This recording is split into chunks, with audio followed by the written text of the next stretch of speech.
El Renacimiento es una etapa muy importante porque con ella inicia la modernidad. ¿Alguien tiene alguna noción de la palabra moderno? ¿Qué piensan cuando escuchan moderno? Que es de la actual. Que es actual, muy bien. ¿Alguien más? Que de pasar a no ser tan reconocido, mucha gente ya lo conoce y así, y lo empieza a usar o ver. Muy bien, también puede ser algo que es conocido por mucha gente. Lo moderno, chicos, constituye algo reciente que marca a las generaciones en un antes y un después. Hay muchos tipos de modernidad. Los griegos, por ejemplo, decían que ellos eran modernos con respecto a sus antepasados. Cuando empezaron a surgir todas estas ideas de la razón, de cuestionar las historias de los dioses, de que todo era voluntad de los dioses. Ellos se pensaban modernos con respecto a estas ideas en contraposición con los antiguos que pensaban que todo era creación de los dioses, como en la Ilíada o la Odisea. Entonces, nuestra modernidad empieza con el Renacimiento. Aquí en esta ilustración podemos ver una pintura sobre la academia griega. Todos los que están pintados son filósofos. Los que están al centro son Platón y Aristóteles. Platón es el barbudo de barba más larga y blanca, y Aristóteles es el de la barba más pequeña y oscura. Platón señala al cielo y Aristóteles señala a la tierra. Eso tiene que ver con las características de sus filosofías. Platón hablaba del mundo de las ideas y Aristóteles hablaba de el mundo físico y el mundo metafísico que estaba en la tierra. Los dos son los más grandes filósofos de la antigüedad. Son los que marcaron toda la historia de la filosofía y, por tanto, de las ideas sobre el ser humano, sobre la democracia, sobre la economía. Esta pintura es muy representativa porque de eso trata el Renacimiento. Aquí vemos un término en italiano que es Renascitali, se traduciría como renacimiento. ¿De qué está renaciendo la humanidad? Ahorita en un momento vamos a ver de qué o sobre qué está renaciendo. Pues miren, primero vamos a empezar por las transformaciones económicas. Vamos a abordar el mercantilismo. Hay un video breve que nos va a dar una introducción, lo vamos a ver y ahorita lo explico y comentamos algunas cosas. Me dicen si se reproduce, por favor. Acumulación, ¿Sí lo pueden ver, chicos?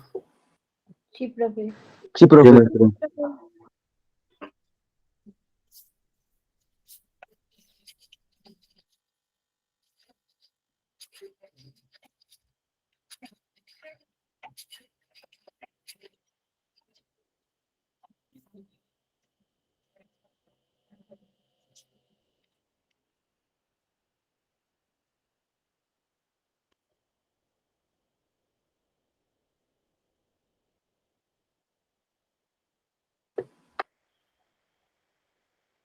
Desde finales del siglo XV, los países más poderosos de Europa comenzaron a expandirse hacia otros continentes.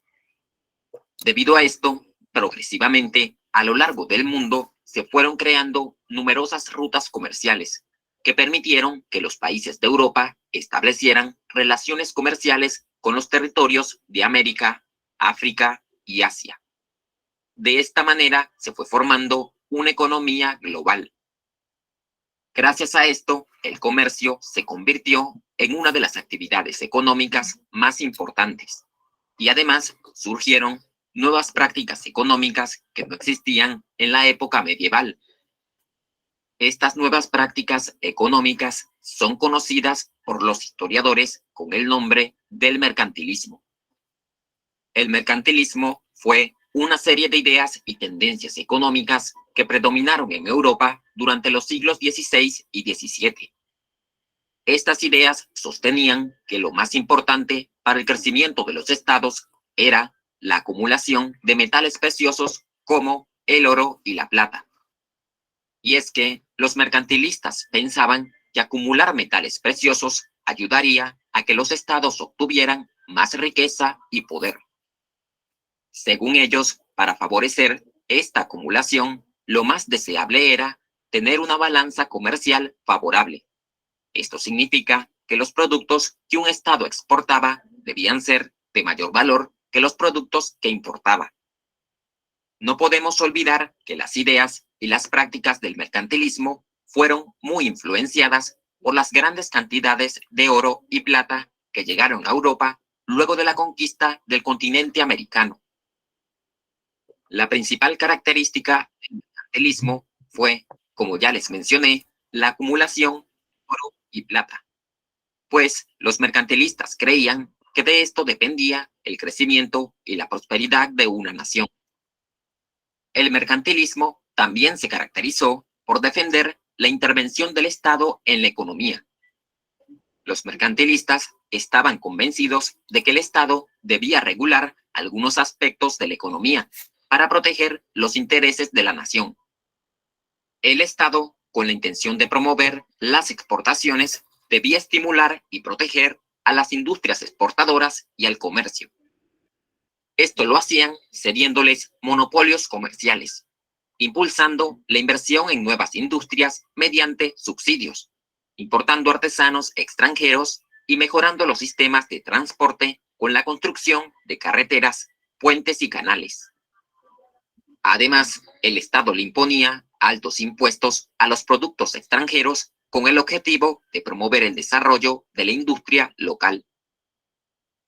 Otra característica que distinguió al mercantilismo fue su defensa de la política colonial.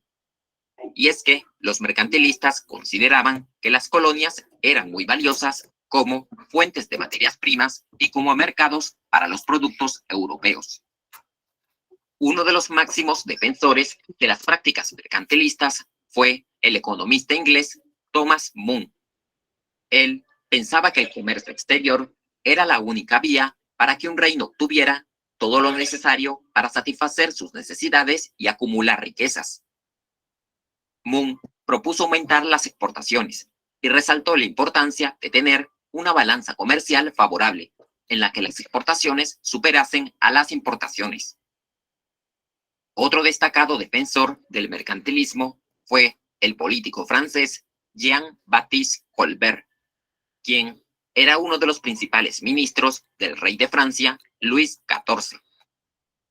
Colbert propuso acumular metales preciosos, restringir las importaciones y promover el consumo interno y la venta de productos locales en el exterior.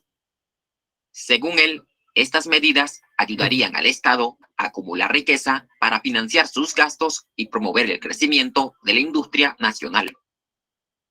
Finalmente, las prácticas del mercantilismo fueron perdiendo relevancia durante el siglo XVIII, cuando las ideas y las nuevas prácticas económicas del liberalismo se expandieron rápidamente por Europa.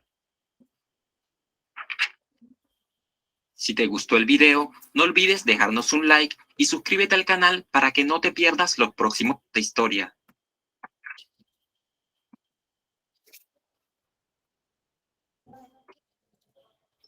Muy bien, chicos. Lo que vamos a ver con el mercantilismo es que hay una transformación en la economía. ¿Alguien tiene alguna noción de qué es la economía? ¿O a qué se refiere uno cuando habla de economía? Sobre dinero, yo me imagino. Dinero, muy bien. ¿Alguien más?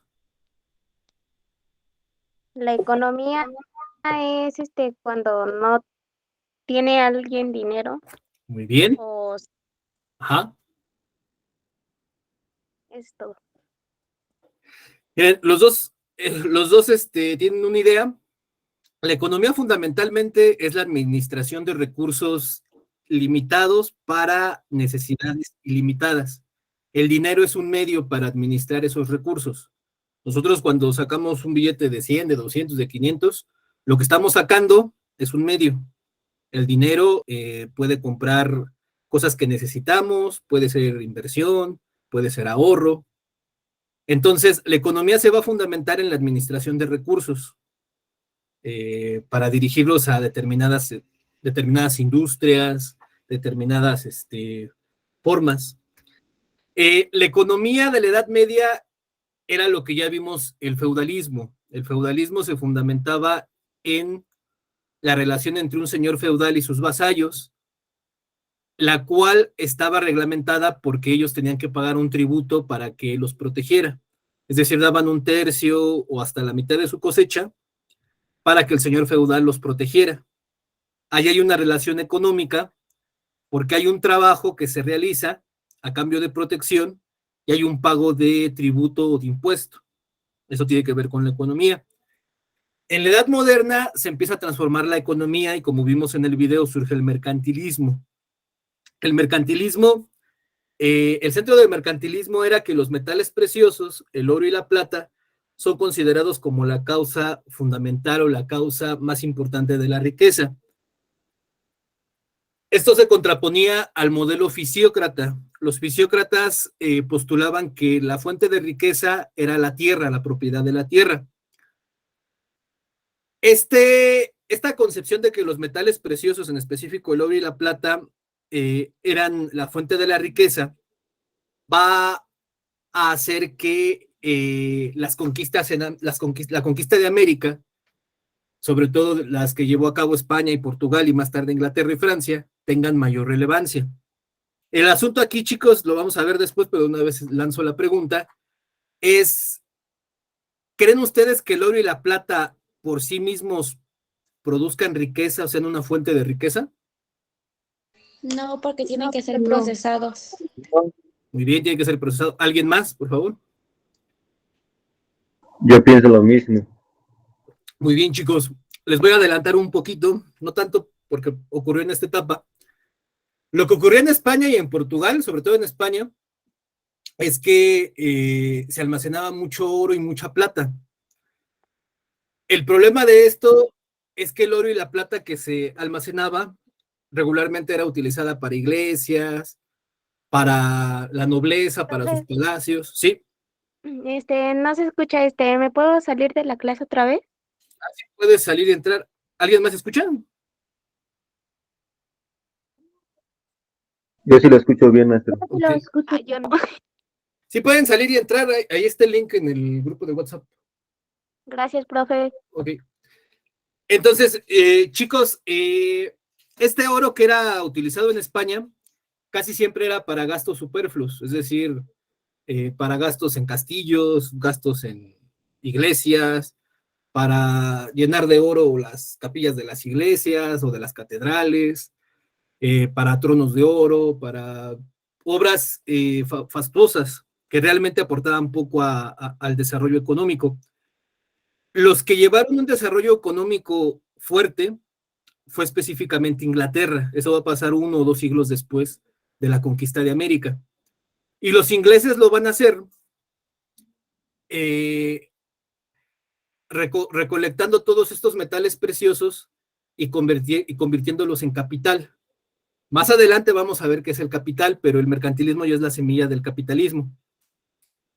Los ingleses comerciaban y también robaban. Ellos fundaron la piratería, los ingleses, de hecho. Y también robaban oro y plata que traían de América a Europa. Todos los ingleses lo que hacían era todo ese dinero, todo ese oro y plata, convertirlo en trabajo y a largo plazo en industria y en desarrollo económico. Por lo que para el liberalismo y la economía clásica ya no va a ser el oro y la plata la fuente de la riqueza, sino el trabajo. Es decir, vamos a ver que en el siglo XVIII, XIX, el centro de la economía o los países que mejor van a crecer y que van a ser de primer mundo, van a ser aquellos que organicen mejor su fuerza de trabajo e inviertan mayor capital en el desarrollo de tecnología. Sin embargo, aquí ya hay un cambio, porque la fuente de la riqueza en el mercantilismo ya es el oro y la plata, ya no es la tierra, como en la Edad Media. Es decir, el señor feudal que tenía más tierra ya no era precisamente el más rico, sino aquel que podía acumular mayor oro y plata. ¿Qué más ocurre de diferente? Surge un prototipo de trabajo retribuido. Es decir, ya hay cierta paga por los trabajos que se hacen. ¿Recuerdan en la Edad Media cuál era la paga para los campesinos que trabajaban? La tienda de raya. Más o menos, eso es del Porfiriato, pero es similar la relación. ¿Alguien más? La protección. Muy bien, la protección. Así es, el señor feudal pagaba con protección, es decir, recolectaba una cantidad de la cosecha y su pago era la protección y que siguieran viviendo ahí en su feudo. Ese era el único pago, ¿eh? O sea, no había más. Aquí ya empieza a haber un trabajo retribuido, es decir, ya se empieza a pagar algún tipo de salario o de salario o de retribución en especie. Pero ya empieza a haber ciertos pagos, cosa que no había. El comercio se vuelve poco a poco en el pilar de la economía. Esa es otra parte muy importante, chicos. Como ya vimos en la Edad Media, el feudo estaba cerrado en sí mismo, es decir, era autosuficiente. Lo que se sembraba y se cosechaba se consumía en el mismo feudo. Y los intercambios entre feudo y feudo, entre regiones y regiones, entre países y países eran mínimos. Eso comienza a cambiar con el feudalismo porque el comercio se vuelve la parte fundamental de la economía. Y se exploran cada vez más lugares para que el comercio sea más fuerte. Y finalmente surge una clase social nueva en la ciudad, la cual es la burguesía. Cuando escuchan burguesía, chicos, primero hay que entender que el término viene de los burgos. Los burgos es como se le llamaba a las ciudades en la clase media. Entonces, la burguesía eran aquellos que habitaban en las ciudades.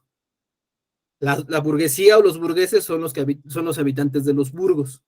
La burguesía va a ser una clase social diferente, porque en la Edad Media solo había campesinos, la nobleza, que eran los señores feudales, la iglesia, y fuera de estas tres clases sociales, aparte del rey, obviamente, no había más. O sea, había personas que vivían fuera de los feudos, pero eran campesinos sin señor feudal, eran nobles sin tierras o con pocas tierras, pero no existía esta clase social. Esta clase social va a surgir en el Renacimiento y va a ser una clase revolucionaria, porque va a cambiar el mundo antiguo y va a cambiar las formas en que se hacían las cosas. Recuerden que en la Edad Media había una cosmovisión de que si uno nacía campesino, pues iba a morir campesino. Si uno nacía noble, iba a morir noble. Y los hijos que uno tuviera se iban a quedar en esa condición social. La burguesía va a romper esa forma de ver el mundo y va a introducir muchos cambios. La pongo porque aquí no se desarrolla completamente, pero comienza a surgir. Y en la ilustración podemos ver los banqueros. Los banqueros el banquero es un oficio bastante novedoso que va a tener mucha relevancia en el Renacimiento. El banquero, recuerden, hasta la fecha eso aplica en los bancos actuales, no produce dinero, lo administra. Y al administrarlo, lo invierte y lo hace capital. Es decir, si ustedes van al banco y piden, hay varios tipos de préstamo. Hay préstamos para el consumo y hay préstamos de inversión. Regularmente los de consumo son los que tienen una alta tasa de interés, es decir, que son más caros de pagar. Y los de inversión son un poco más baratos, pero son más difíciles de conseguir porque uno necesita respaldo de una empresa de millones de pesos atrás. Entonces, los banqueros va a ser un oficio, va a ser un oficio. ¿Un respaldo económico? Que va a formar parte de la burguesía, ¿sí? Así es, nada más. ¿Cómo? Perdón, es que no te escuché. Es que es nada más un respaldo económico. Es un respaldo económico, pero también al mismo tiempo va a hacer que el dinero y las relaciones sociales que hay dentro de ese dinero tengan mayor dinamismo. Es decir, que se comercie más, que se produzca más. Todo eso va a erosionar el modelo de la sociedad feudal, porque el modelo de la sociedad feudal, como ya vimos, estaba encerrado en sí mismo y no pasaba nada fuera de lo que ya estaba controlado. Es decir, el ciclo de las cosechas, sembrar, cosechar, las fiestas patronales, el tributo al señor feudal. Y aquí el mundo se acelera, por decirlo de alguna manera. Es decir, cada vez se comercia más, cada vez se produce más, las ciudades empiezan a crecer y la estructura económica empieza a cambiar mucho. Entonces, es lo que quiero con la idea que se queden, porque la modernidad también tiene que ver con eso. Tiene que ver con actualidad y tiene también que ver con cambio. La modernidad va a involucrar un cambio. ¿Cambio A de veces ideas? acelerado, de ideas, de formas de ver el mundo, cultura, de económicos, también muchos cambios económicos, políticos, sociales. Ahora vamos a ver todos estos cambios. Pero nada más Disculpe, tengan en profesor. mente cambio, sí. ¿En esta etapa surge el estilo barroco? El estilo barroco surge entre esta etapa y un poquito atrás. El barroco quiere decir sobreadornado. Como Es las decir, catedrales e iglesias. ajá, como las Sí, ya catedrales. sé. Aquí en Tepozotlán hay una catedral que tiene la fachada de estilo barroco y uno puede ver cientos de ángeles y santos adornándola. Entonces, en esta etapa, el estilo más representativo es el clasicismo, es decir, recuperar los estilos de la antigua Grecia y de la antigua Roma, un poco más sobrios, menos sobreadornados, menos cargados. Ahorita también lo vamos a ver. Entonces, chicos, también vienen una serie de transformaciones políticas. La primera es el resurgimiento de los reyes nacionales. ¿Sí recuerdan en qué condición estaban los reyes en la Edad Media? Sí existían, pero ¿cómo existían? No tenía tanto poder, ya que la mayoría del poder lo tenían los señores feudales. Muy bien. ¿Alguien más? Pues, así como lo comenta su compañero, chicos, los reyes eran más bien representantes simbólicos, es decir, sí tenían un poder, eran coronados incluso por la Iglesia Católica, que era el gran poder que unía, pero en términos reales, en términos fácticos, en los hechos, su poder estaba muy limitado por los señores feudales, porque el rey le daba su tierra a los señores feudales, pero los señores feudales dentro de esas tierras que les daba el rey, podían hacer lo que ellos quisieran. Eso fue cambiando poco a poco.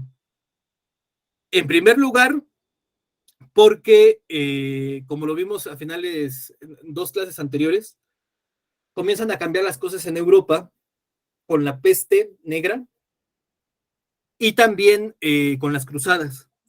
Los reyes empiezan a concentrar otra vez su poder, haciendo que los señores feudales les obedecieran.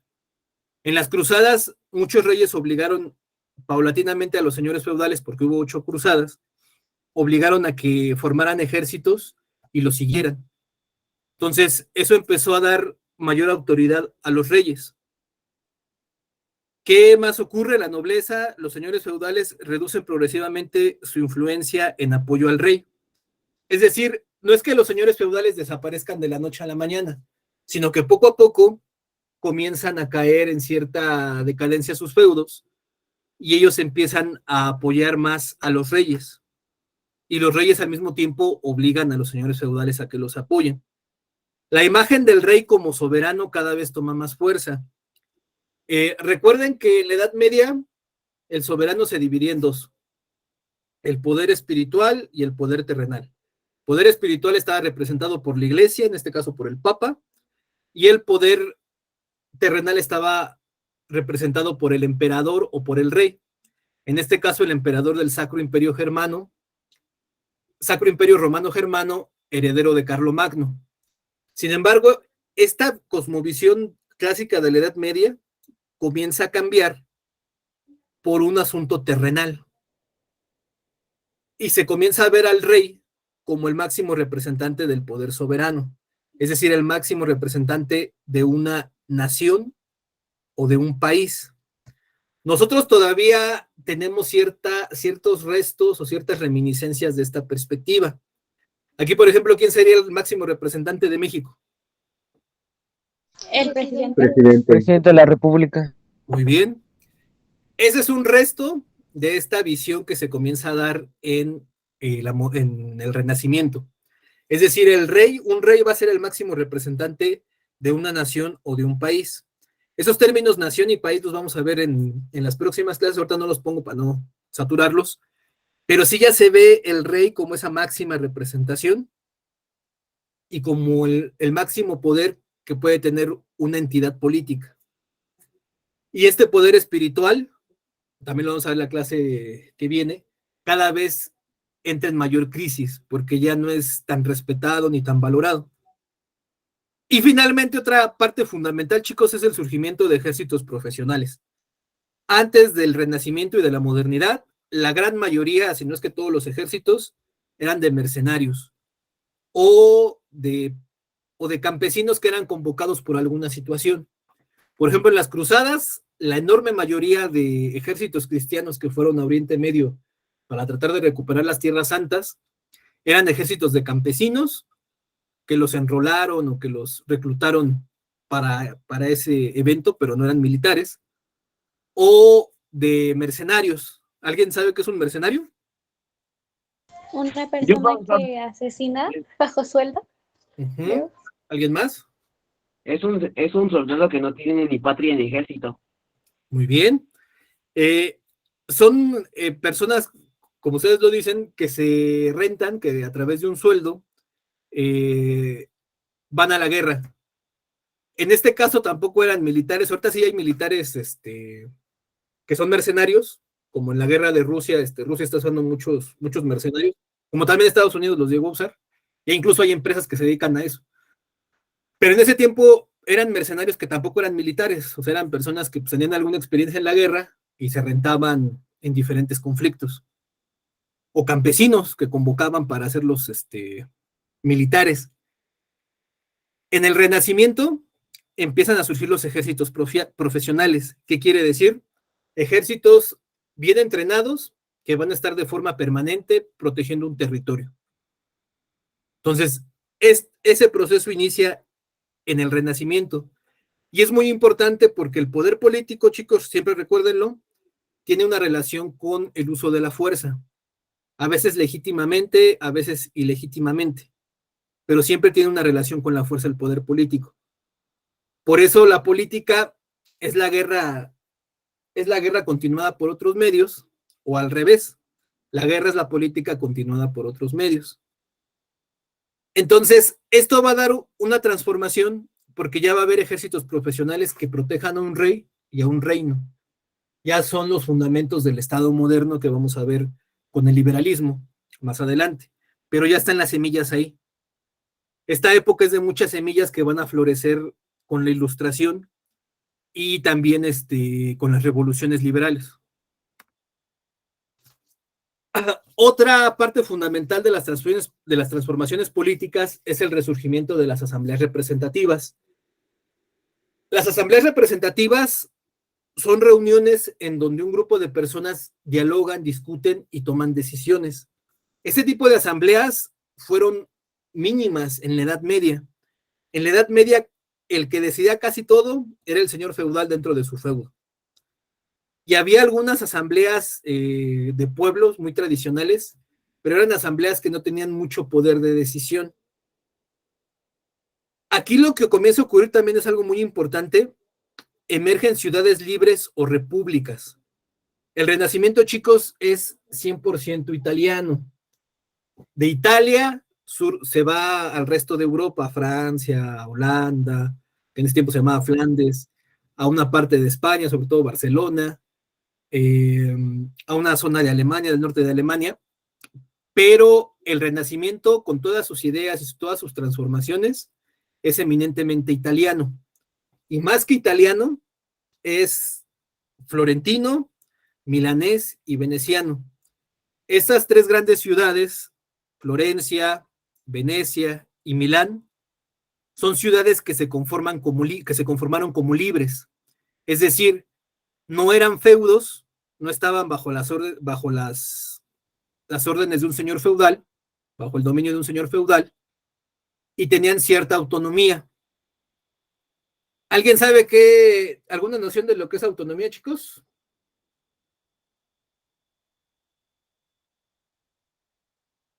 Cuando digo que soy autónomo, O sea, que puede ser algo solo, o sea, sin ayuda. Eres libre de Que es decir qué independiente, quieres hacer. que puede valerse por sí mismo. podría ser cuando, por ejemplo, la UNAM, que es autónoma, alguien que quiere entrar a la autónoma, o alguna universidad autónoma o algo así.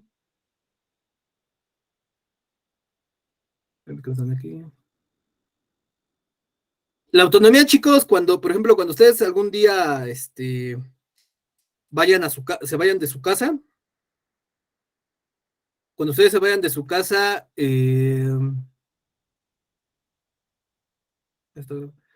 cuando ustedes se vayan de su casa, chicos, van a seguir teniendo relación, obviamente, con su familia, ¿no? Pero ya no va a ser una relación de obediencia total, ya van a tener una relación autónoma.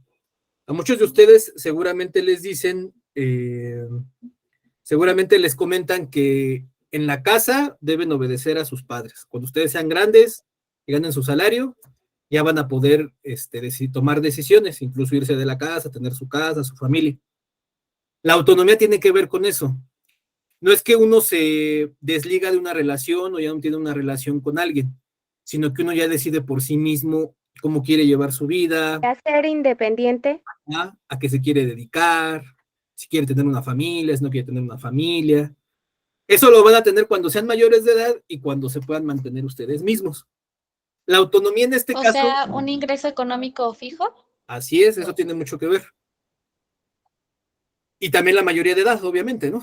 Recuerden que hay algunos niños, sobre todo se da en el caso de los famosos, hay algunos niños famosos que ganan más que los padres, pero todavía no pueden ser autónomos porque son pequeños. Entonces, hasta que tengan cierto criterio, cierta edad, y ya con el dinero que ganaron pueden ser autónomos. En las ciudades ocurría más o menos, en estas ciudades ocurría más o menos lo mismo. Las repúblicas, las ciudades que les llamé, que les mencioné, perdón, se constituyeron como repúblicas autónomas, es decir, no estaban bajo el dominio de un señor feudal, pero sí tenían una negociación con un rey nacional. Es decir, al rey le pagaban algún impuesto para que los protegiera y al mismo tiempo les diera autonomía. Y en estas ciudades, en primer lugar, se conformaban consejos con las familias de mayor relevancia, es decir, las familias de mayor riqueza, de mayor importancia política, cultural, se reunían en un consejo y decidían la administración de la ciudad. Eso era algo muy revolucionario porque en el feudo, pues el señor feudal nunca reunía a sus campesinos para discutir entre todos qué necesitaba la comunidad. O sea, el señor feudal gobernaba y decidía todo, y el campesino pagaba con sus cosechas.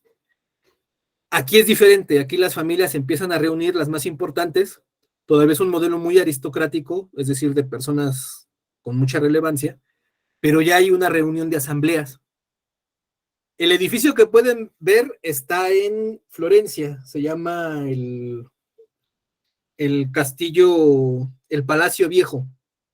En italiano es Palazzo Vieco. En él se reunían, empezaron estas reuniones de asambleas en donde se decidían las cosas referentes a la ciudad. Por otro lado, también existían asambleas en donde participaban representantes de diversos gremios. Un gremio es la representación de un oficio. Por ejemplo, había gremio de constructores, gremio de carpinteros, gremio de marineros. Estos gremios se reunían también para proteger sus oficios y al mismo tiempo generar reglas que los regularan. Esto también era muy revolucionario porque en la Edad Media no había gremios tampoco. O sea, no había... ¿Eran como los jefes? ¿Cómo, perdón? ¿Eran como los jefes de su trabajo? Podría decirse que eran los jefes, pero eran varios. O sea, lo que quiero que les quede claro es, el señor feudal era el que decidía todo dentro de su feudo. Aquí eran más los que decidían. Es decir, en el feudo decidía uno. El señor feudal, a lo mucho su corte le ayudaba, ¿no? Pero era uno el que tomaba la decisión. Acá en el Renacimiento, varias familias importantes, representantes de estas familias se van a reunir 15, 20, 30, 40, tal vez más personas, pónganle unos 100, y entre todos van a decidir, discutiendo, dialogando, lo correspondiente a lo que necesita la ciudad. Eso va a ser algo muy diferente a lo que venía en la Edad Media. Y los gremios van a tomar decisiones sobre sus profesiones y sus oficios. Estas decisiones, aunque las tomaban entre pocas personas, es decir, las tomaban entre 50, 100 personas a lo mucho, siempre se buscaban que fueran consensadas, es decir, que fueran populares ante la población en general. ¿Qué quiere decir esto? Por ejemplo, este nuevo gobierno ha implementado algunos... ¿Sí? Se podría decir que lo que buscaban era la aprobación de la mayoría de la población para tomar la decisión. Más que la mayoría, porque todavía no estamos en una democracia como tal, pero sí ya es la base, ya es una base de la democracia, una semilla de la democracia. Lo que buscaban es que sus decisiones no fueran impopulares, porque si eran impopulares podían perder sus cargos. Entonces, o sea, ¿querían que fueran apoyadas? Ajá, querían que fueran apoyadas y que la gente no protestara ante estas decisiones, porque ellos podían perder sus cargos. Todavía no es una democracia porque, como lo dijeron muy bien, la democracia es el consenso absoluto. Es decir, la decisión se toma entre todos. Por eso elegimos a nuestros representantes por medio del voto. En este caso, estos representantes no los elegía la gente, pero la gente sí tenía un peso en cuanto a que si esas decisiones eran impopulares, las personas de la ciudad podían protestar y estas personas podían perder su cargo. Es decir, es una base de una democracia porque ya hay discusión, ya hay diálogo sobre las decisiones públicas y también ya se busca cierto consenso. Por lo menos que la gente esté de acuerdo con esas decisiones para que no protesten y no pierdan mi cargo. Es lo que buscaban la mayoría de las asambleas de las ciudades. Y al mismo tiempo aparece el término ciudadano otra vez. El término ciudadano, chicos, estuvo 1000 años, toda la Edad Media, fuera del ámbito público. O sea, no había ciudadanos en los feudos, había señores feudales, campesinos, obispos, sacerdotes, o campesinos sin tierra afuera, pero no había ciudadanos. O sea, el ciudadano es un término que tiene que ver con alguien que habita una ciudad y que tiene cierto peso en la toma de decisiones. En este lugar había ciudadanos, sí, porque ya había personas naturales de Florencia, de Milán o de Venecia, que ya pagaban algún impuesto por vivir en esa ciudad, pero aún no votaban. Sin embargo, ya hay una perspectiva de un ciudadano, de alguien que pertenece y tiene alguna importancia en la ciudad. Todo esto, lo que quiero que les quede claro, chicos, lo vamos a ver en el liberalismo, es la base de la democracia moderna. Y eso es lo que todavía nos rige. En la lámina anterior podemos ver las semillas que van a dar como fruto el surgimiento del Estado-Nación, que todavía vivimos en Estados-Naciones. Y en esta lámina vamos a ver las semillas que a largo plazo van a dar como origen la democracia moderna. Pero todavía no lo son, o sea, son nada más las semillas que van a ir creciendo. Pero ya es una revolución o un cambio muy fuerte en comparación con lo que ocurría en la política de la Edad Media. Entonces, seguimos avanzando. El último ejemplo que les quería dar. Este gobierno ha implementado algunos ejercicios de democracia participativa con las consultas. Todavía les falta mucho, la verdad, les falta mucho por por madurar, por tener realmente importancia, pero esos ejercicios se realizan en algunas democracias consolidadas de primer mundo. Por ejemplo, si van a poner una planta eléctrica, si van a hacer una obra importante en algún lugar, se consulta regularmente a la comunidad si está de acuerdo o si no está de acuerdo. ¿Por qué? Porque esa obra va a beneficiar o va a perjudicar a toda la comunidad. a una colonia, a un municipio, a un estado incluso. Eso es una democracia plena que todavía no vemos aquí. Pero aquí por lo menos ya la gente se vuelve a reunir, aunque sean unos pocos, vuelven a discutir y a tomar decisiones públicas, algo que no pasaba en la Edad Media. Y la última vez que ocurrió fue en la República Romana, antes del Imperio, entonces, pues eran más de 1000 años antes de que eso volviera a pasar. Entonces seguimos, entramos ahora con las transformaciones sociales. ¿Qué ocurre? Empieza a decaer el feudo. Las causas principales, la relevancia cada vez mayor de los flujos comerciales. Ahí, chicos, lo pueden entender en un ejemplo que a veces se me hace muy sencillo cuando lo digo, pero ilustra muy bien por qué empezó esta crisis. Les pregunto, ¿qué es más factible para ustedes? ¿Sembrar maíz y hacer sus propias tortillas o irlas a comprar al mercado? ¿Qué es más fácil? Irlas a comprar al... El comprar. Irlas a comprar a la tortillería. ¿Por qué? A ver, Exacto. ¿por qué creen que es más fácil? Porque cansa. Bueno, O sea, ya están hechas. Sí. Muy bien, porque ya están hechas. Es un ejemplo muy, hasta caricaturesco, pero ayuda mucho. Eso comenzó a ocurrir en los feudos. Es decir, era más caro y más tardado cultivar nuestros propios alimentos, que nada más nos vamos a comer entre la comunidad del feudo, a ir a comprarlos o tener alguna relación de intercambio en donde ya van a estar en un establecimiento, en un mercado. Por eso los flujos comerciales que empiezan a venir ya de todo el mundo, con la conquista de América, con nuevas rutas hacia la India, hacia China, empiezan a desbancar a los feudos. Es decir, esta agricultura de autoconsumo se empieza a ver cada vez más insuficiente para satisfacer las demandas alimenticias, más tardada y más cara a largo plazo, por lo que el feudo empieza a decaer.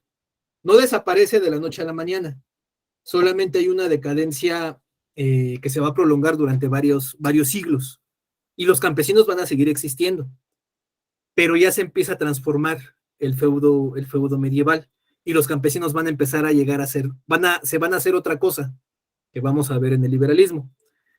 La tierra como única fuente de riqueza es cuestionada en los hechos. También es algo muy importante. Los señores feudales, los nobles, el mismo rey, que tienen cientos o hasta miles de hectáreas, cientos de hectáreas, muchísima concentración de la tierra, empiezan a darse cuenta que la tierra y los campesinos ya no son una única fuente de riqueza. De hecho, eso se representa muy bien con Carlos V. Carlos V fue el hijo de los reyes católicos que unificaron España, que tenía el imperio más grande de su tiempo. Él tenía el imperio español, que era toda América Latina, lo que hoy es América Latina, con excepción de Brasil, España y Alemania. Alemania y Austria, porque por su padre era heredero del Sacro Imperio Romano Germánico. Pero Carlos V estaba súper endeudado con unos banqueros alemanes y también con algunos venecianos. Estaba muy endeudado porque le prestaban dinero para la exploración de América y para la formación de ejércitos. Entonces era algo contradictorio, como el rey o el emperador que posee tanta tierra está endeudado con unos banqueros. O sea, ¿dónde está la riqueza realmente? ¿O dónde está la riqueza y el poder realmente? Entonces, eso es otro ejemplo que ilustra muy bien cómo la tierra ya no es la única fuente de riqueza. 3, los señores feudales comienzan a perder su importancia como cima de la jerarquía social. Es decir, los señores feudales siguen teniendo mucha importancia, pero va decreciendo o se va haciendo cada vez menor conforme el Renacimiento y la modernidad avanzan.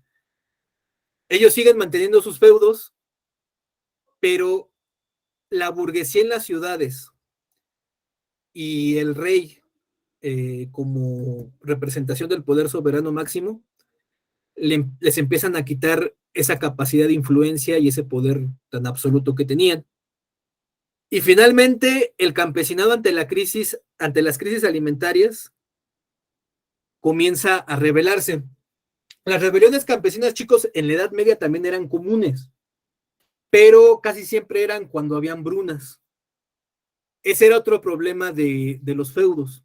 Si había una buena cosecha, todos comían bien y hasta les sobraba un excedente para, ya sea para guardarlo en el granero o para intercambiarlo con otro feudo. Pero si no había una buena cosecha, si no había buenas lluvias, si había algún desastre natural que destruyera la cosecha, pues había hambrunas. Y con Pero las luego hambrunas, hacían trueque. sí, luego hacían trueque, pero había veces que había 2 o 3 años seguidos que había malas cosechas y no podían guardar un excedente. Entonces ahí estaba un problema porque pues, se quedaban sin un alimento suficiente y se daban rebeliones campesinas. Estas rebeliones campesinas en la Edad Media fueron comunes, pero casi siempre era porque no había comida suficiente. Con la llegada de la modernidad y el Renacimiento cada vez se hacen más, porque ya los campesinos no solo quieren lo necesario para comer, ya también quieren una vida mejor en todos los sentidos. Poco a poco se empiezan a dar cuenta de que quieren derechos, de que la gente en las ciudades vive mejor. Entonces, el campesino se empieza a rebelar, ya tampoco es tan dócil ante su señor feudal, y comienzan poco a poco, en este momento, las migraciones del campo a la ciudad. Muy pequeñas todavía, insignificantes incluso. Pero este fenómeno de la migración del campo a la ciudad va a ser central en el liberalismo, el cual vamos a ver en 2 clases en 15 días. Entonces, continúo, chicos. ¿Qué más ocurrió sobre las transformaciones sociales? Hay un resurgimiento de la ciudad y la vida urbana. Aquí en la ilustración, chicos, pueden ver la gloriosa y magnífica República de Florencia. No le digo así porque me gusta, o sea, aunque sí me gusta, ¿no? Es una de las ciudades más bonitas, ¿no? Del mundo, diría. Pero, Florencia, ¿sí? No, yo no. Es que no me había parecido a la otra presentación. ¿Ah, ya te pareció? Ya. Gracias. Es que tarda un poquito. Ah, ya. No. Miren, Florencia, lo que pueden ver en la ilustración es Florencia, y se le llama magnífica, serenísima, porque fue una ciudad que, junto con Venecia y Milán, trajeron el Renacimiento, con todo lo que conllevó. Esta ciudad va a ser fundamental para entender, o podemos ver un ejemplo ahí, de cómo hay un resurgimiento de la ciudad y de la vida urbana. ¿Sí recuerdan, chicos? A ver, un mini examen. ¿Qué pasó cuando cayó el Imperio Romano de Occidente, en Europa Occidental? ¿Hacia dónde se fue la población? ¿Hacia el campo? Hacia los campos, ¿no? Hacia el campo, muy bien. Así es, chicos, las ciudades fueron prácticamente no abandonadas porque siguió viviendo gente ahí, pero ya no eran el centro de la sociedad, ya no eran el centro de las incipientes naciones. El centro ya eran los feudos. La gente emigró de las ciudades al campo y ahí se resguardó en los feudos. Y la misma sociedad se atomizó. Había muchos feudos, muchísimos. De hecho, vamos a ver también en 2 clases un mapa que les voy a presentar del Sacro Imperio Romano Germánico, para que vean cómo era un imperio, entre comillas, porque sí había un emperador, pero en la práctica eran alrededor de 300, 400 feudos. Entonces, pues eso es ingobernable, porque dentro de cada feudo chiquito, o sea, chiquito en comparación a un país, ¿no? Pues cada uno tenía su rey, y pues hacían lo que querían. Entonces, eso se debe a la migración que hubo de la ciudad al campo al final de la Edad Antigua y a principios de la Edad Media. Ahora vamos a ver el proceso contrario. Hay un resurgimiento de la ciudad y de la vida urbana, con lo que las ciudades empiezan a florecer, y en los siglos posteriores vamos a ver cómo la migración es al revés, del campo a la ciudad. Y hasta la fecha se sigue presentando ese fenómeno. Y en menor medida, pero todavía se sigue presentando. Entonces, las ciudades comerciales del Renacimiento, al ser nudos de rutas comerciales y entidades políticas autónomas protegidas por un rey, pronto se convirtieron en centros de desarrollo. Es decir, por un lado, las ciudades casi siempre estaban localizadas en costas. Por ejemplo, Venecia sí tiene un puerto muy importante hasta la fecha. Florencia está cerca de algunos puertos, no es una ciudad portuaria como tal, pero está cerca de varios puertos. Milán tampoco es una ciudad portuaria, pero está cerca también de puertos.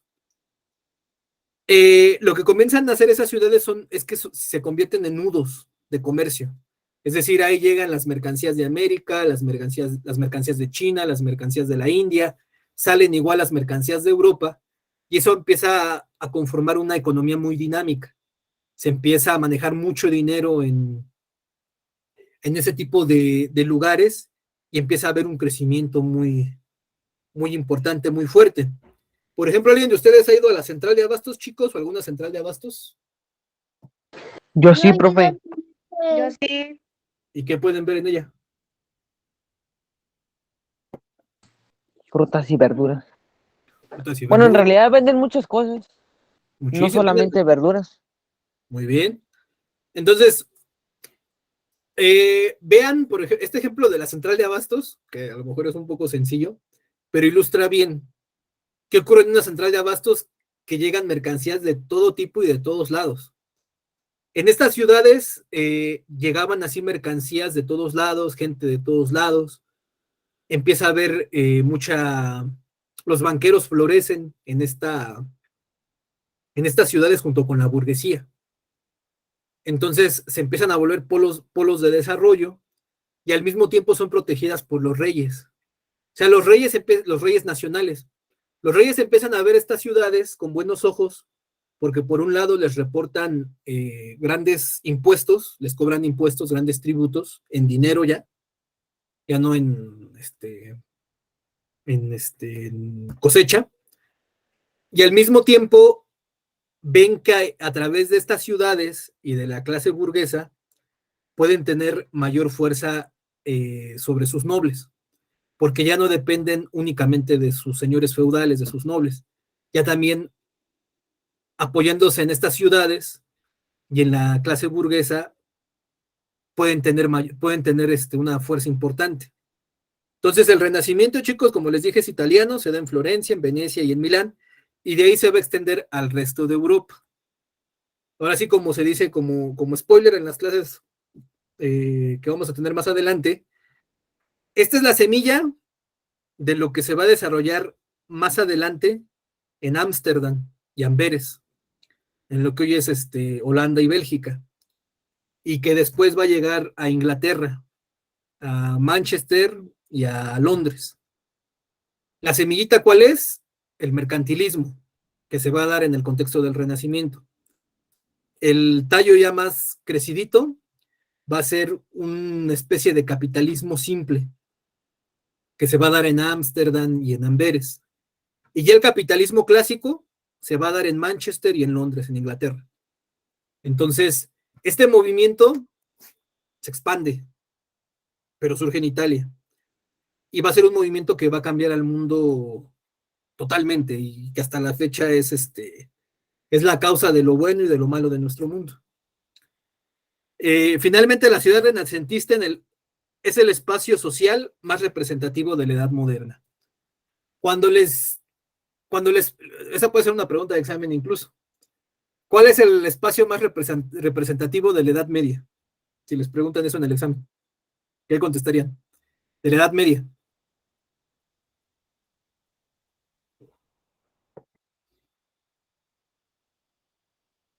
Chicos, ¿se me escuchan? Sí, Sí, profe. La ciudad renacentista. No, ese es de la Edad Moderna, el espacio. Cuando digo espacio social, es el lugar el lugar central en donde se desarrollan todas las actividades. De la Edad Media, ¿cuál sería el espacio social más importante o más representativo? ¿El mar Mediterráneo? Los feudales, ¿no? ¿El qué, Los feudales. el feudo. Ajá. El feudo, o sea, acuérdense que los feudales son los señores. El espacio más representativo de la Edad Media sería el feudo. El de la Edad Antigua sería la ciudad imperial, por ejemplo, o la ciudad de Atenas, clásica. Pero de la Edad Media sería el feudo. De la Edad Moderna sería la ciudad renacentista. O sea, espacios sociales en cuanto a que son centrales para toda la sociedad o los cambios que se están dando. Entonces, pueden ser preguntas de examen también, ¿eh? O sea, les pueden preguntar, o al revés, les pueden preguntar, ¿el feudo es propio de la Edad Media, ¿no? Edad Media, Edad Moderna. O la ciudad renacentista es representativa de la Edad Media, la Edad Antigua, la Edad Moderna. Pueden ser ese tipo de preguntas. Entonces, continuamos, chicos, y pues bueno, ya llegamos a las transformaciones culturales. El Renacimiento es entendido como un cambio espiritual y cultural, y sí, también lo es, pero los cambios espirituales y culturales siempre van de la mano a cambios materiales. Es decir, lo que vimos del cambio económico y el cambio político se respaldó en los cambios culturales, y al mismo tiempo los cambios culturales que ahorita vamos a ver se respaldaron en los cambios económicos y políticos. Entonces vamos a ver un video un poquito más extenso del arte renacentista y después lo comentamos. Me dicen si se reproduce, por favor.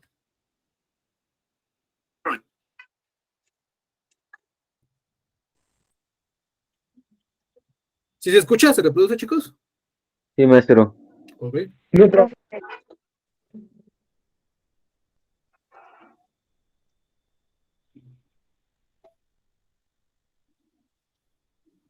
Una de las épocas más importantes de la historia de la humanidad es sin duda el Renacimiento. Este movimiento surgido a finales de la Edad Media se caracterizó por el interés de muchos artistas de recuperar el arte y la cultura del mundo clásico, es decir, de la antigua Grecia y de la antigua Roma. Otra característica del Renacimiento es el antropocentrismo o humanismo. Se dejó de tener una mentalidad tan teocéntrica donde Dios era el centro de todo y la figura del hombre, del individuo, del ser con razón, comenzó a tener mucha más importancia. Con esto se popularizó la anatomía y el arte del retrato. También adquirió relevancia el paisaje en los fondos de las escenas, algo que ya venía de la Baja Edad Media, pero se volvió todo más naturalista. Las grandes villas y mansiones rodeadas por bellos jardines también empezaron a pegar fuerte. En pintura y escultura se buscaba la belleza y la armonía de las composiciones a través de la correcta proporción matemática de las figuras, y para ello fue mejorándose la perspectiva, con la idea de crear una ventana abierta al mundo.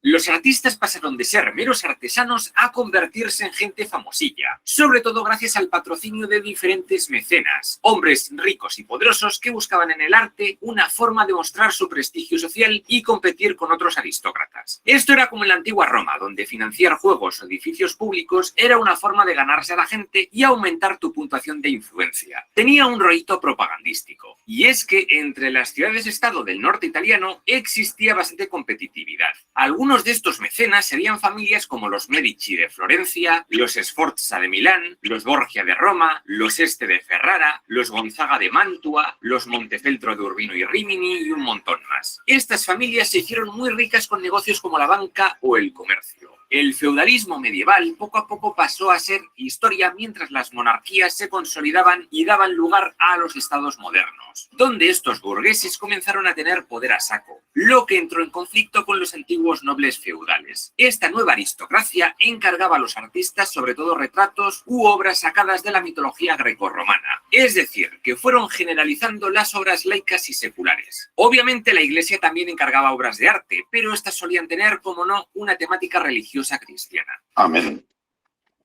Así como el gótico italiano se dividía en Duecento y Trecento, que ya vimos en estos otros vídeos, el Renacimiento puede ser dividido en dos épocas, el Quattrocento y el Cinquecento. En este capítulo me voy a centrar en el Quattrocento, llamado así porque ocurre en el siglo de 1400 a 1500, es decir, el siglo XV. Este renacimiento del Quattrocento se va a centrar sobre todo en Italia, mientras que el resto de Europa va a seguir desarrollando un gótico tardío, en transición al Renacimiento. Algunos precursores del Renacimiento vivieron antes de esta época, como Dante Alighieri, Giovanni Boccaccio o Petrarca, todos ellos muy interesados en la antigüedad clásica. Luego también es importante mencionar a Marco Polo y a otros muchos aventureros que se atrevieron a explorar África o Asia. Con la expansión primero de los mongoles y luego de los turcos otomanos, los cuales conquistaron el Imperio Bizantino en 1453 y chaparon la ruta de la seda, se vio necesario buscar nuevas rutas comerciales marítimas hacia Oriente. Esto contribuyó a mejorar mucho la navegación y que en 1492 Cristóbal Colón llegase a América.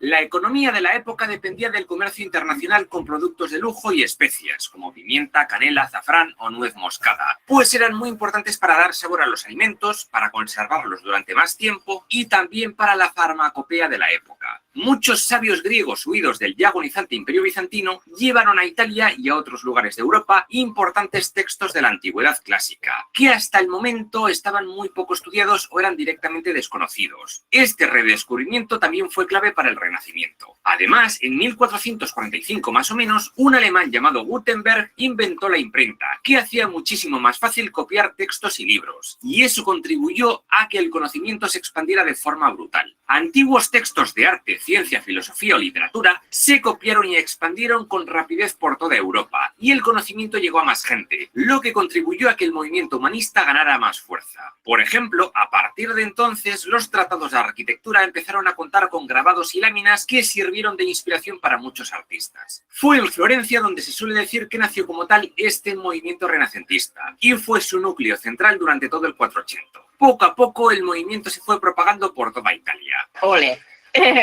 Empecemos con la arquitectura. Las iglesias renacentistas pasaron del gótico y empezaron a presentar elementos grecorromanos, como formas simples, con la bóveda de cañón o el arco de medio punto, luego fachadas horizontales, columnas de órdenes clásicos, etc. Sus plantas, en muchos casos, pasaron de construirse con la típica forma de cruz latina para presentar otras formas diferentes. De esta época destaca la Catedral de Santa María del Fiore, proyectada por Arnolfo di Cambio a finales del siglo XIII, pero tardó muchísimo en ser concluida. Y aquí entra otro elemento importante del arte renacentista, las cúpulas. En aquella época nadie tenía ni idea de cómo construir aquella gigantesca cúpula sin que las finitas paredes de la iglesia aguantasen el peso. Esto fue así hasta que apareció Filippo Brunelleschi, que tuvo que darle bien a las matemáticas y a la física para poder hacer una gigante y a la vez ligerita. Su trabajo con la cúpula, inspirada en el Panteón de Agripa, comenzó en 1420 y acabó en 1436. Brunelleschi también construyó en Florencia la iglesia de San Lorenzo en 1420 y la del Santo Espíritu en 1444, que constan de 3 naves separadas por arcos de medio punto y están basadas en las antiguas basílicas paleocristianas. En 1458, junto con Luca Fancelli, Brunelleschi construyó el Palacio Pitti, palacio de la familia banquera de los Pitti y luego palacio de los grandes duques de Toscana. Uno de sus discípulos fue Michelozzo Michelozzi, quien levantó algunas villas para los Medici y restauró y amplió el Palazzo Vecchio de Florencia, que en aquel tiempo era la sede del gobierno florentino.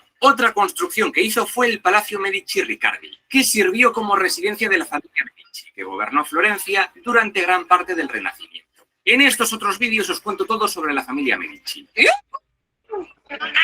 Otro artista a destacar es León Battista Alberti, un apasionado del urbanismo que dedicó mucho tiempo a planear una ciudad imaginaria llena de monumentos de la leche. Pero aparte de sus fantasías, también creó cosas reales. Destaca el Palacio Rucellai, en Florencia, de 1451, con una fachada de mampostería de arenisca y pilastras de órdenes clásicos, además del almohadillado rústico, de inspiración romana. La Basílica de San Andrés de Mantua es famosa por su fachada inspirada en un arco del triunfo romano, y algo parecido pasa con el templo malatestiano de Rimini, que se convirtió en el panteón de la familia Malatesta. Aparte, Alberti también escribió un montón de tratados sobre arte, como De Rea Edificatoria, de 10 tomos, una especie de enciclopedia de arquitectura muy influenciada por la escrita por Vitruvio en tiempos del emperador romano Augusto. La escultura del 400 se caracterizó por la búsqueda de belleza del cuerpo humano y la vuelta a los cánones de la antigüedad clásica. Imitando a los griegos y romanos, usaron sobre todo mármol y bronce, y también se vuelve al desnudo de los cuerpos. El primero de estos escultores renacentistas fue Lorenzo Ghiberti, autor de los relieves de las puertas del baptisterio de Florencia, que narran diferentes pasajes del Antiguo Testamento. Fueron acabadas en 1454 y conocidas popularmente como las puertas del paraíso. En ellas, Ghiberti usó una técnica conocida como el schiacciato, o relieve aplanado, que permite realizar un bajorrelieve con una variación mínima del relieve respecto al fondo. Da sensación de profundidad, y Ghiberti aplicó las leyes de perspectiva para potenciar el efecto. De todas formas, Ghiberti todavía seguía muy metido en el gótico, pero el que rompió definitivamente con eso fue uno de sus discípulos, Donato di Niccolò de Beto Bardi, mejor conocido como Donatello. De él es famoso el David,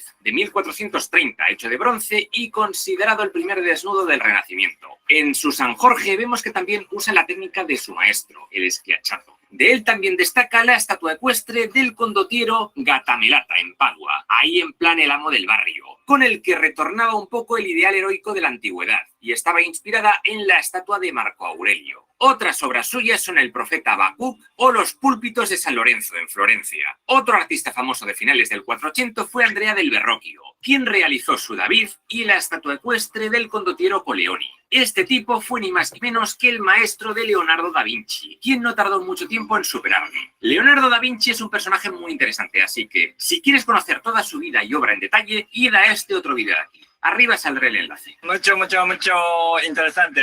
La pintura del 400 no tenía un modelo de la antigüedad en el que fijarse, pero va a romper un poco con la tradición medieval en varios aspectos. Un cambio importante lo encontramos en el soporte. La pintura sobre tabla, que como su propio nombre indica es pintar sobre una tabla de madera, fue desapareciendo y dejando espacio al lienzo, que es un tejido hecho de lino, de algodón o de cáñamo extendido sobre un bastidor y que agarra mejor la pintura. Otro cambio importante es que durante la Edad Media la técnica pictórica más usada fue la pintura al temple o témpera, donde se mezclaba el pigmento de pintura con un aglutinante, como grasa animal o yema de huevo. En cambio, con el Renacimiento llegó la pintura al óleo. Se suele atribuir su popularidad al pintor flamenco Jan van Eyck, y gracias a él, hacia 1420 más o menos, se expandió por toda Europa. Ahora los pigmentos se mezclaban con aceite de linaza, y eso permitía un secado más lento para poder corregir, y también se ganaba estabilidad y buena conservación del color con el paso del tiempo. Por cierto, Van Eyck y otros pintores de Flandes conocidos como los primitivos flamencos van a mezclar en su arte la tradición gótica con elementos renacentistas, y de ahí salieron bastantes obras realistas como el matrimonio Arnolfini.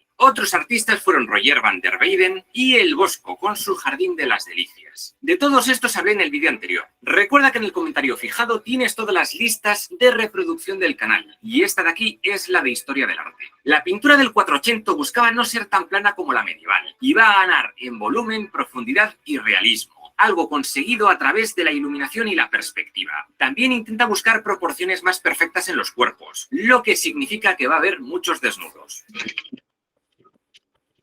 De todas formas, durante esta primera época siguen predominando los temas religiosos y bíblicos, como vemos en la obra de Fra Angelico o en la de Masaccio, considerados los iniciadores de todo este cambio. A Masaccio se le considera, de hecho, el que introdujo la perspectiva en la pintura, como vemos en el Tributo de la Moneda o en la Resurrección del Hijo de Teófilo. Sin embargo, poco a poco nuevos temas se van abriendo paso, como los ya mencionados retratos de gente importante y también escenas de la mitología griega o romana. Fra Filippo Lippi destaca por sus Madonas, las cuales influenciaron a Sandro Botticelli, quien fue alumno de su taller. Este Filippo fue el padre de Filippino Lippi, otro pintor que luego veremos. Paolo Uccello destacó pintando batallas, como la batalla de San Romano o San Jorge y el Dragón, donde se esmeró por buscar sensación de tridimensionalidad, perspectiva y movimiento. Y es que Uccello, antes de ser pintor, era matemático, y empezó a pintar por su obsesión con trasladar la realidad en 3D a un lienzo en 2D. Otro pintor a destacar es Piero della Francesca, quien también buscaba jugar con la perspectiva, pero también jugar con las luces y con las sombras. De él destacan los frescos de la leyenda de la Vera Cruz. También es importante su retrato de Federico de Montefeltro, el duque de Urbino y su mecenas particular, a quien pintó no de forma idealizada, sino con todos sus defectos, incluyendo una nariz deformada por la sífilis. Otras de sus obras son el Bautismo de Cristo, la Sacra Conversación, la Flagelación de Cristo y la Resurrección. Benozzo Gozzoli trabajó para los Medici de Florencia y destaca su Cortejo de los Magos, o Viaje de los Magos, en el Palacio Medici, mientras que de Ghirlandaio destacan sus retratos de gran realismo, como Viejo con su nieto. Pietro Perugino fue el líder de la escuela Umbra y es famosa su obra Entrega de las llaves a San Pedro, de 1482. Fue el maestro de Rafael, cuya vida y obra conoceremos en el siguiente capítulo. Otro buen retratista fue Antonello da Messina y destaca por el condottiero. De él decían que captaba muy bien la psicología y el carácter del personaje retratado. También son importantes su Cristo muerto sostenido por un ángel, San Jerónimo en su estudio y Crucifixión. Pero sin duda el pintor más importante de este Quattrocento fue el florentino Sandro Botticelli. Parece que trabajó con Verrocchio y Leonardo da Vinci durante un tiempo y en 1470 abrió un taller propio. Pronto los Medici vieron talento en él y acabó al servicio de Lorenzo el Magnífico. Destaca la adoración de los magos, donde aparecen retratados varios miembros de la familia Medici. En Roma trabajó para el Papa Sixto IV pintando algunos frescos laterales de la Capilla Sixtina. Algunos importantes son las Tentaciones de Moisés, Castigo a los rebeldes y las Tentaciones de Cristo. Sus obras más famosas son de temas mitológicos, como La Primavera, de 1478. También destaca El Nacimiento de Venus, de 1484. Fue una obra revolucionaria en la época por presentar un desnudo no justificado en una pintura. Aunque Botticelli no se casó nunca, sí que parece que tuvo un amor platónico con Simonetta Vespucci, a la que usó de modelo para algunos de sus cuadros, como el ya mencionado de Venus. Y parece que el modelo para el personaje de Marte fue Giuliano de Medici, el hermano de Lorenzo el Magnífico. Este señor es extraterrestre, es el mejor artista del mundo para mí. Uno que trabajó con Botticelli y los Medici fue Filippino Lippi. Su obra más popular es Aparición de la Virgen a San Bernardo. Una cosa que le gustaba a Lippi era un motivo decorativo llamado grutesco, derivado de la decoración de las cuevas que los italianos de la época habían descubierto en Roma. Lo que pasa es que no eran grutas, sino pasillos y estancias de la Domus Aurea, un palacio construido por Nerón. Estos motivos grutescos mezclaban elementos vegetales con seres fantásticos de la mitología. Algunos durante esta época lo consideraban algo extravagante, y el término grotesco vendría de aquí.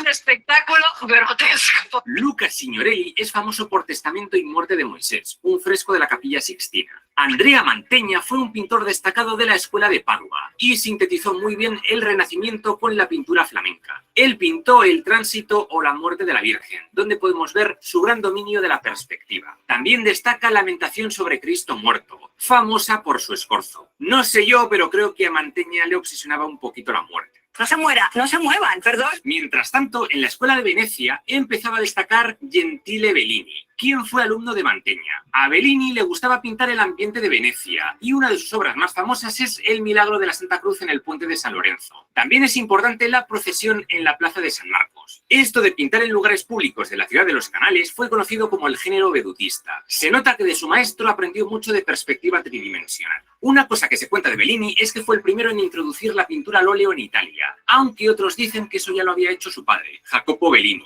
también pintor conocido. También se cuenta que trabajó como pintor para el sultán otomano Mehmed II el Conquistador. Su hermano Giovanni Bellini pintó retratos con los que destacó en el uso del color y el detallismo, como el del dogo de la época, Leonardo Loredan, quien comenzó a gobernar en 1501. También destacan algunas pinturas de corte más erótico como El Festín de los Dioses. Otra de sus obras es la Alegoría Sagrada, quizás una representación del purgatorio. Por último, habría que destacar algunas obras de Leonardo da Vinci, como el gran mural que es La Última Cena, en la iglesia de Santa María delle Grazie, pintado en 1499, y también la Gioconda o la Mona Lisa, pintada entre 1503 y 1519. Sin duda, la técnica que le hizo famoso fue la del esfumato, ligeras difuminaciones en los contornos que da sensación de profundidad. Aparte, otro esfumato en el que destacó Da Vinci fue en el que el mecenas de turno le pagase por adelantado y luego esfumarse sin acabar la obra. Venga, hasta luego. Si quieres ver cómo resumo toda la historia de la humanidad, nuevo libro que...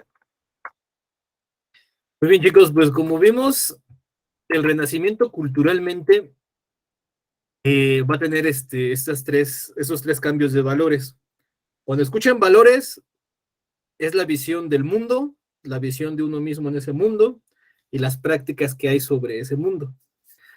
El primero es la recuperación de valores, principios y costumbres de la cultura griega clásica y latina. Es decir, anteriormente, como lo vimos en la Edad Media, el valor fundamental era la creencia y la fe al Dios cristiano católico. Este valor se transforma y se retoman elementos de la cultura griega clásica y de la latina, de la romana. No solo se retoman los valores, sino también las construcciones artísticas, como lo vimos en el video, la arquitectura, la pintura. Es decir, el centro de los temas ya no solo es Dios, y si es Dios o el mundo divino, lo es en referencia al hombre, siempre. Segundo cambio de los valores, hay un surgimiento, surge el humanismo, el hombre es colocado en el centro del mundo. Como ustedes... como vimos en la Edad Media, chicos, el centro del mundo era Dios. Nosotros, el hombre y la humanidad, pues era como algo secundario o hasta terciario, ¿no? Será Dios, sus consignas, los ángeles y luego ya la humanidad. Aquí hay un recolocamiento del hombre en el centro. Esta imagen, chicos, es un fresco de Miguel Ángel, en donde se ve a Dios tocando o casi tocando a Adán. ¿Qué pueden ver en la cúpula que rodea a Dios? Aparte de los ángeles, ¿qué forma tiene? Como un cerebro. Muy bien. Se tardaron entre 200, 300 años en darse cuenta de que era un cerebro. ¿Y por qué creen que es el cerebro, chicos? ¿Por qué creen que representa el cerebro? Porque El saber, la sabiduría. Ajá, saber, sabiduría. Dicen que en ese fresco, en el original, Dios sí tocaba a Adán. Aquí casi lo toca, pero no lo acaba de tocar. En el fresco original sí lo toca, pero al representar a Dios, el cerebro, Miguel Ángel le está tratando de decir que la divinidad la tenemos en el cerebro, es decir, en nuestra capacidad de razonar, de generar conocimiento racional. Obviamente no lo podía poner porque pues eso era en contra de lo que postulaba la Iglesia Católica, hubiera sido considerado un hereje, y a lo mejor no lo hubieran quemado, pero sí lo hubieran exiliado, sí lo hubieran castigado. Ya en ese tiempo no eran tan comunes las muertes por contrariar a la Iglesia, aunque todavía había. Por eso puso ese mensaje críptico, es decir, ese mensaje escondido. O sea, Dios Dios es una especie de divinidad que está dentro de nosotros a través de la razón, y el hombre la posee en su cerebro. Es algo completamente diferente, ¿sí? Y creo que no es el único que descubre varios secretos que oculta la iglesia. También Leonardo da Vinci oculta muchos secretos en sus pinturas. Ah, sí, también hay mensajes crípticos de Leonardo da Vinci. Se popularizó mucho por el libro de El Código da Vinci. Fue un furor cuando yo tenía más o menos su edad, un poco más a lo mejor. Algunas cosas son ciertas, otras cosas no son ciertas, algunas cosas, pues ahora sí que hay de todo, ¿no? Pero sí, o sea, estos pintores renacentistas ponían mensajes crípticos, pero el centro fundamental era el humanismo. El humanismo quiere decir que lo más importante es el género humano, y se debe de pensar y de crear arte a través de poner al hombre en el centro. Cuando digo poner al hombre en el centro, hablo de hombre y mujer, no hablo nada del varón, hablo de los dos, del género, del hombre y de la mujer. Y no hablo de una raza en particular o una etnia en particular.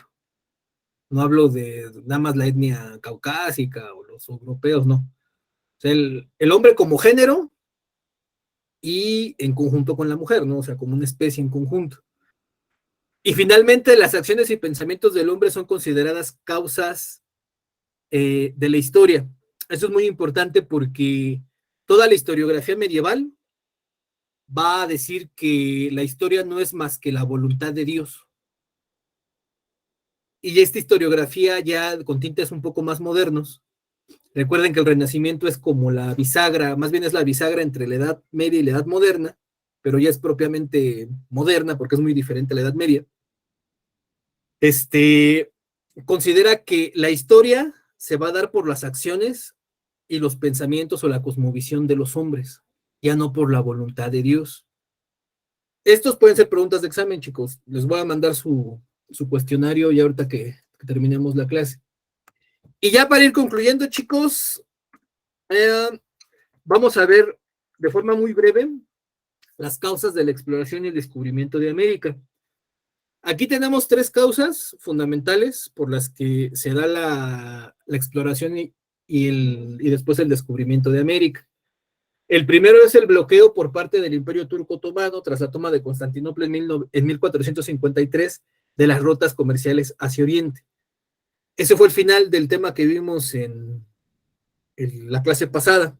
Recuerden que el Imperio Otomano toma Constantinopla y lo que ocasiona es que las rutas queden bloqueadas o que sí se pueda comerciar, pero que sea más caro, porque hay que pagarle un impuesto bastante alto al Imperio Otomano.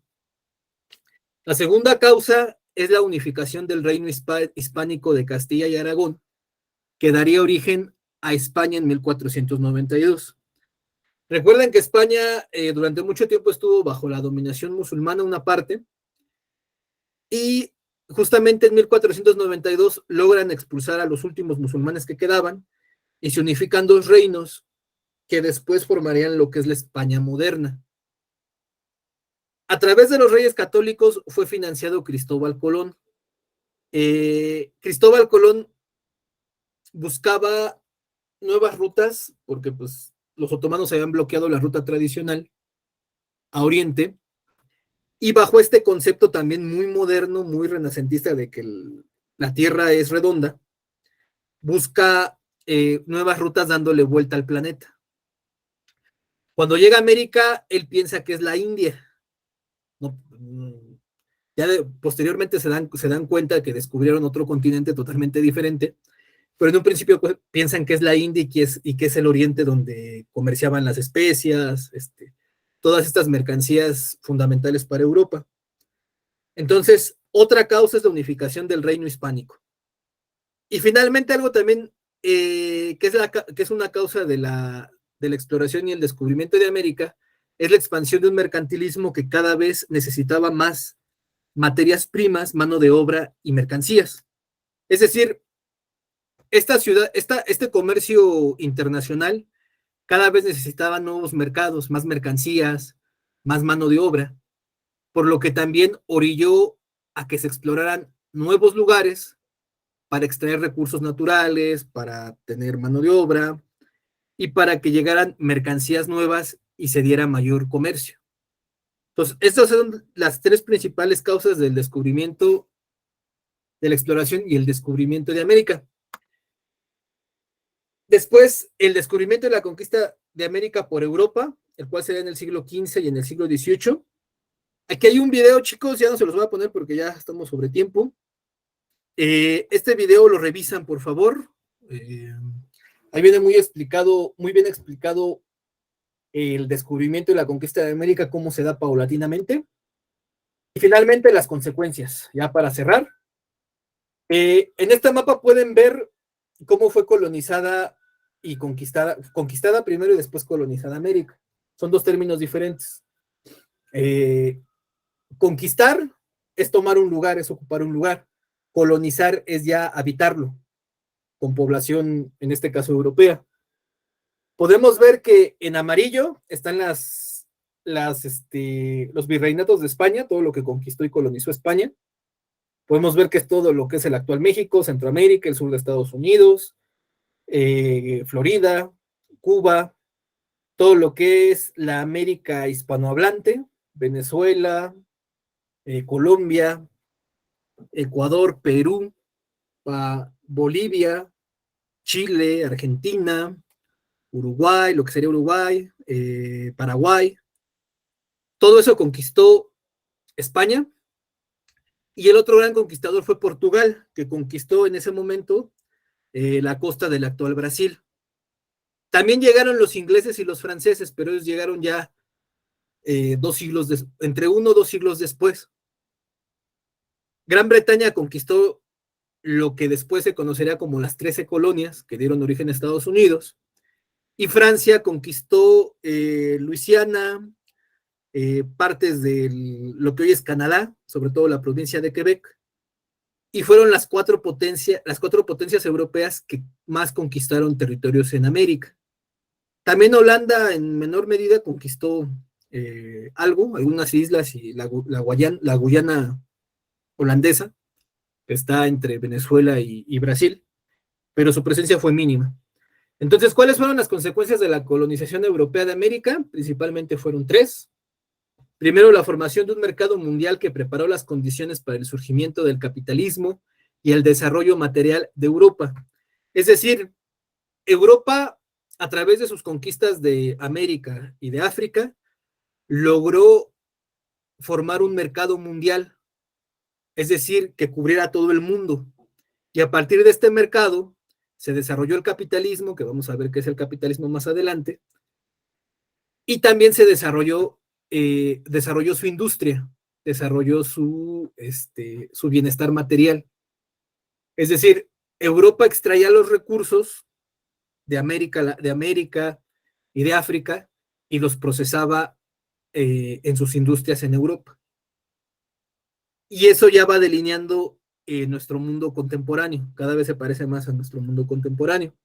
Otra consecuencia es la formación de sociedades colonizadas abigarradas, profundamente desiguales y dependientes a sus metrópolis.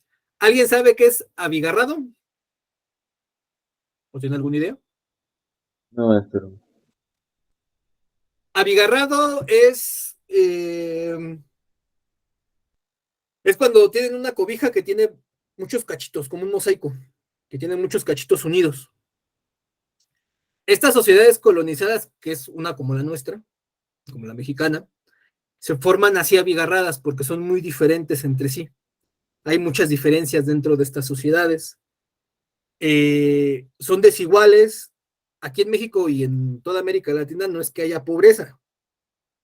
O sea, si hay pobreza, hay muchas personas que están en situación de pobreza, pero no es de que el país sea pobre en conjunto, es de que lo que tiene el país, o estas sociedades, es que son profundamente desiguales. Hay clases altas que son muy ricas y clases pobres que son muy pobres. Lo que tiene el primer mundo es que hay una clase media muy grande, que es más de la mitad de la población, el 51, el 60, el 70% es clase media. Aquí no, aquí todo el 50, 60% es clase trabajadora, clase pobre, clase proletaria, mientras que las clases altas son muy, muy poquitas, pero tienen son muy prósperas, muy ricas. Y que son muy dependientes a sus metrópolis, son muy dependientes a los países que las conquistan o las colonizan. Eso todavía se puede ver hasta la fecha en nuestras sociedades, porque aquí el desarrollo tecnológico es muy limitado. Somos muy dependientes a la importación de tecnología, de avances médicos, pero eso inicia con la colonia y con la colonia. Y finalmente hay una centralización del poder político económico y hay una crisis del antiguo régimen. Esto lo vamos a ver en la siguiente clase. Hay una centralización del poder político económico, es decir, surge el Estado moderno, el cual va a iniciar en el Estado absolutista europeo, el cual vamos a ver en la siguiente clase, y hay una crisis del antiguo régimen. Es decir, la Iglesia Católica tiene una nueva división. Como vimos en la clase anterior del Imperio Bizantino, hubo un primer cisma con la Iglesia Ortodoxa de Oriente en Constantinopla, y ahora va a haber una nueva división del catolicismo en Europa, entre protestantes y católicos. ¿Alguno de ustedes es evangélico o tiene conocidos evangélicos, chicos?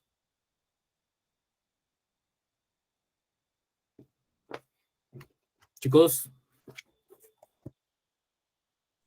Yo no conozco a ninguno. Bueno, los que tengan algún conocido evangélico o protestante o de alguna denominación, porque hay muchas, aquí vamos a ver el origen en la próxima clase. Entonces, la próxima clase vamos a ver el Estado absolutista y vamos a ver la Reforma protestante.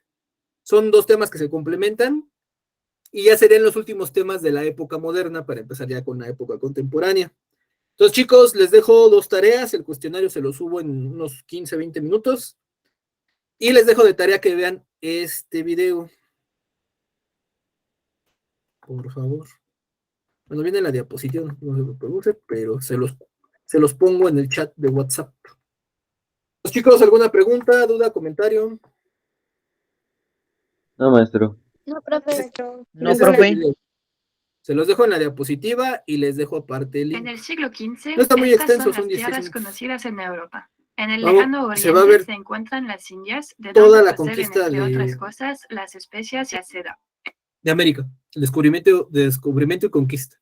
Entonces, chicos, si no hay otra situación, los vería para dentro de 8 días. Les subo el cuestionario, les subo las diapositivas en PDF y normal, y Eso sería todo. ¿Alguna pregunta, comentario? ¿No? No, Entonces, ninguna chicos, hasta ahorita. Maestro. que pasen un buen fin de semana. Descansen. Igualmente, profe. Igualmente, maestro. Hasta luego, profe. Bye. Bye. Adiós, profe. Cámara.